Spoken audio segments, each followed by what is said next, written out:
Olá, o meu nome é Leonardo Henrique Marcelino da Silva e eu vou apresentar para vocês a minha avaliação final da disciplina de síntese orgânica, ministrada pelo professor Álvaro Takeu. O meu trabalho é sobre suplementos dietéticos com foco na síntese da ioimbina. Suplementos dietéticos são alimentos que fornecem nutrientes essenciais de diversos tipos, que normalmente não são encontrados ou não apresentam quantidades significativas quando encontrados nos alimentos naturais, e geralmente são encontrados em forma de cápsulas, tabletes, em pó ou líquidos. E alguns dos principais nutrientes encontrados em suplementos são as vitaminas, aminoácidos, minerais, gorduras, fibras, entre outros. Os suplementos dietéticos podem ser utilizados para diversos fins, tais como o ganho de massa muscular, para auxílio na perda de peso, como antioxidantes, para tratamento de memória, para regular hormônios, etc. Para ser considerado um suplemento dietético, a Food and Drug Administration, um órgão responsável por regularizar esse tipo de alimento, impõe alguns critérios, como os suplementos são destinados apenas para um complemento da dieta, não sendo o substituto da refeição por um todo. O alimento deve conter pelo menos uma vitamina ou uma erva medicinal, um aminoácido ou qualquer substância que contenha um extrato dietético, e a sua embalagem precisa ser muito bem rotulada como um suplemento dietético. Cada tipo de suplemento possui uma função no organismo, como, por exemplo, a creatina, que é utilizada para o ganho de massa muscular, a carnitina, que auxilia na queima da gordura, a huperzina, que é um suplemento que auxilia no tratamento da perda de memória, e entre diversos outros que podem ser encontrados no mercado. E há também suplementos que possuem mais de uma função no organismo, como é o caso da ioimbina, que pode ser utilizada como suplemento para queima de gordura, para hipertrofia muscular, como um estimulante sexual, e também pode ser utilizada para administrar em animais, como com uso veterinário. Partindo para a síntese da ioimbina, há diversos métodos e rotas para sintetizá-la, e o mais antigo é a publicada por Eugene Tamerlan em 1958, como podemos ver no esquema reduzido. A síntese é feita em 21 etapas, um número grande de etapas, e como a rota sintética é muito longa, eu vou apenas citar as reações nome que aparecem durante o processo. A etapa inicial da síntese da ioimbina é pela uma reação de Diels-Alder, para a formação de um novo anel, onde os pares de elétrons da dupla ligação de um diênio e de um dienófilo de interesse formam novas ligações, formando um novo anel propriamente dito.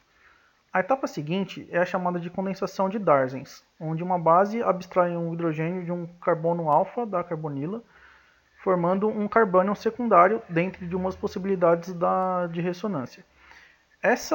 Esse par de elétrons do carbânion ataca uma carbonila de uma molécula de interesse e formando um oxigênio com carga negativa dessa carbonila. E essa carga negativa vai atacar o carbono alfa da carbonila também, formando um óxido cíclico e eliminando uma molécula de cloreto via uma reação SN2. Após a eliminação do cloreto, ocorre a transformação de éster para um ácido correspondente e uma eliminação do ácido e a formação de um aldeído. Após essas duas etapas, ocorre a chamada oxidação de Tollens, onde o íon de prata abstrai apenas um elétron do oxigênio negativo de uma carbonila aberta de um aldeído, formando um radical e um carbocátion secundário. Ao adicionar hidroxilas no meio reacional, ocorre um ataque nucleófilo da carbonila, gerando um intermediário tetaédrico. O elétron sozinho do oxigênio ataca o hidrogênio ligado ao carbono, formando uma hidroxila e deixando o carbono como um radical. Um outro íon de prata abstrai o elétron radicalar do carbono, formando novamente um carbocátion e, após isso, o par de elétrons de um oxigênio de uma hidroxila abstrai o hidrogênio de uma das hidroxilas, deixando o oxigênio da carbonila com carga negativa, que, ao se restaurar, forma um ácido carboxílico correspondente. Após esse processo, ocorre uma halogenação, formando um sal de ácido. depois uma substituição e eliminação do cloreto, e a oxigenação da dupla ligação e a redução da cetona para um álcool. Nessa etapa seguinte, ocorre a reação de Pickett-Spengler, onde uma amina primária reage com o aldeído, formando uma amina secundária correspondente.